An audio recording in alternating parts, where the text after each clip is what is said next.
Overwhelmed by the forces of House Wolfort, Aesfrost's troops are scattered and driven from the Crown City. Glenbrook, at last, is free. Several days after this fateful battle, Queen Cordelia announces her intent to abdicate the throne and make way for another. Roland Glenbrook, his face no longer hidden from the world, will take his rightful place at the seat of power. With the prince's friends having only just finished grieving his death, and his enemies having only just finished toasting to it, this news shocks the foundations not only of Glenbrook, but of Nozelia itself. Benedict's daring stratagem has left deep scars across the city, which stand as a statement to Aesfrost that their enemies will do anything to see them defeated. The prince becomes king, and condemns the schemes of Gustadolf, making known Aesfrost's plot to usurp the throne. However, the people's reaction to this news is not quite a chorus of approval. It is plain that the ravages of war and the shame of subjugation have left an indelible mark on the once prosperous nation. Although the battle for Glenbrook is behind them, Serenoa and the rest of the city's liberators must make ready for a struggle of an entirely different sort.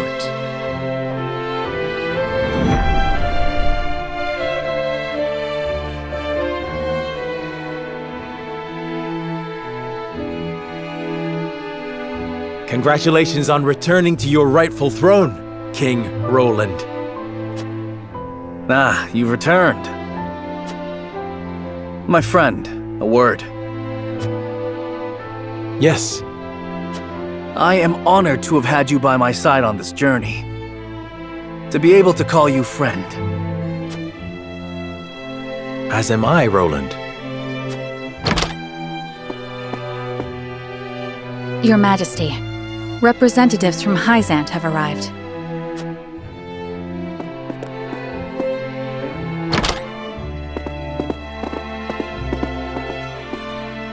We shan't make undue demands of your time, King Roland. We've simply come to say farewell. Without your aid, my people would still be under Aesfrost's iron rule. Glenbrook owes you a debt of gratitude. Consider the debt paid. The knowledge we gleaned of Aelfric's capabilities was more than worth our troubles. Indeed, it surpassed my every expectation. The Holy One is sure to be pleased with the results. Your Majesty, can we trust you to lift the embargo and keep Aesfrost subdued? Of course. Lord Wolfort has promised his full cooperation in that regard.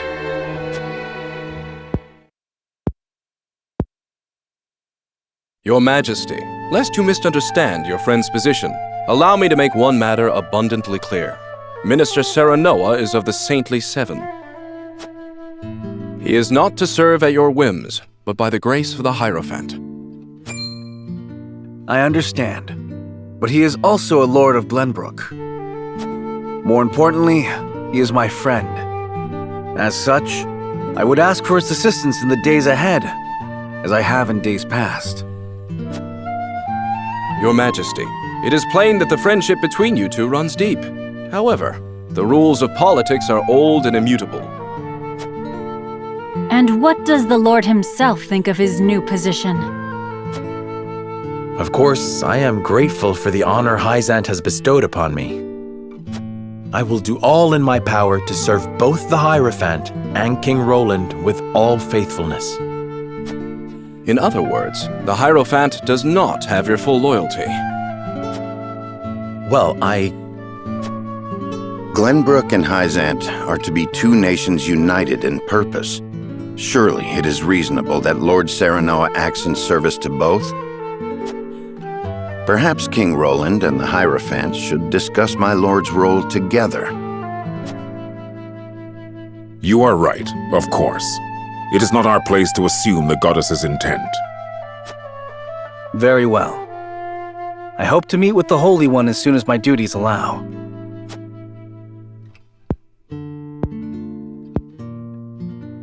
I expect busy days ahead for you, Serenoa.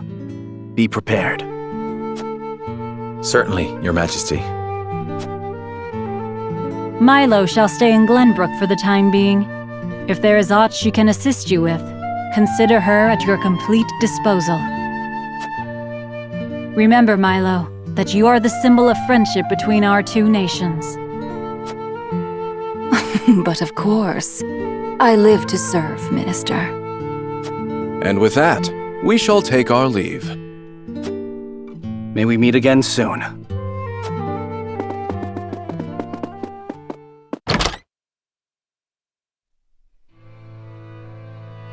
They leave us with a spy. It seems we still haven't won their trust entirely.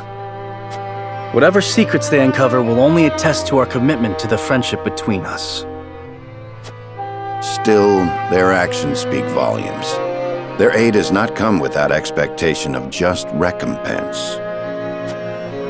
Already they seek to make Lord Serenoa their puppet. But we need Hyzant's aid to crush Aelfric. By the same token, we cannot resist Hyzant without Aelfric's might. And once Aelfric is laid low, Glenbrook will have served its purpose. What then would stop Hyzant from tightening their grip? Just as they did with the Rosal. The injustice I saw at the source is not something I'll soon forget. If you require proof of Hyzant's true nature, you need only remember. I know. This country is my home, built by my father and the kings before him, safeguarded by my sister and generations of my forebears. I will rebuild it, restore its glory and its pride. We will not be treated as dogs at the end of a leash. For now, we must look within. Only after that work is done should we look without.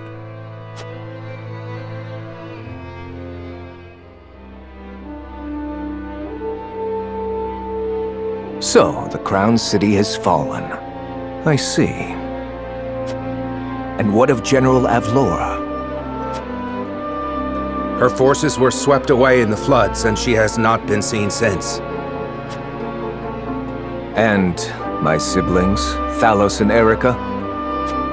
They died, fighting bravely in battle. My condolences, Your Grace. I understand. I have fewer pieces on the board than ever now. Pieces. Really is true what they say about him. It seems I was wrong to think that Hyzant would remain idle. Or was my more grievous error to be taken in by the prince's false death?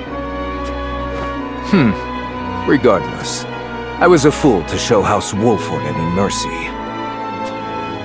Your Grace, reports from the battlefield tell of an unknown weapon being brought to bear against our forces. Oh? Continue. Our troops sighted an explosion of purple smoke from the Tellier domain before the banks collapsed and flooded the valley. They possess a weapon that can alter the river's flow.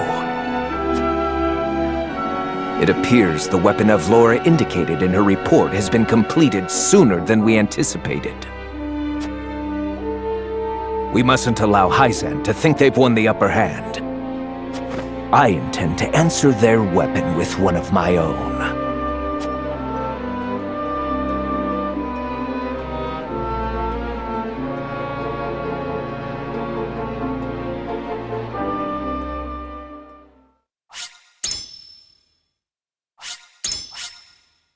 You